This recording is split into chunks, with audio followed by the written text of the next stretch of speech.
Because I guess some people are going to listen to this and say, well, Tom, that's spammy, right? That's too much. That's crazy, right? It's not for them then, is it? That's my answer to that.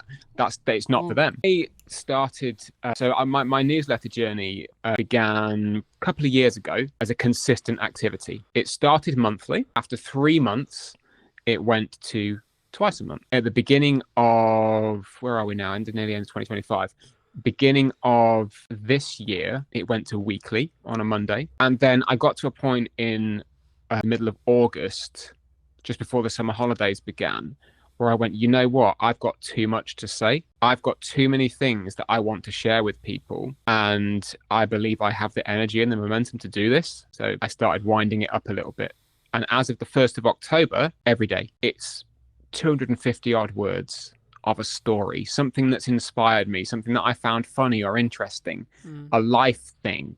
You know, it might be a straight sales email. They can be peppered in. It's a business newsletter. But I found that from the beginning of October to today, when we're recording this, but we can say over the course of the last 5 weeks of doing this consistent daily activity, I have found that my writing has gotten better. Not to toot my own trumpet, but it was pretty good before.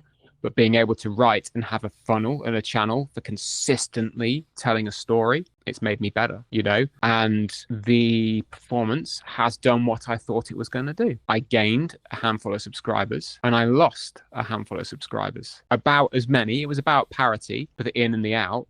And I knew that that was going to happen because I was sending people something daily. I was putting an action in there daily. So like having it in the last 5 weeks and actually going, you know what, this experiment's worth doing and this is worth following. And I'm going to keep pressing on. Like I remember I did a workshop in September and an old friend, but also someone whose wife followed me, said something on the lines of, fucking hell, Colton, you're everywhere. And she ended up tuning off and like unfollowing me. And I was like, okay, cool. But would she ever buy from me? And the answer was no. I was like, okay, well then, in the nicest way possible, thank you so much for the time you spent with me and thank you so much for the support you gave on the content.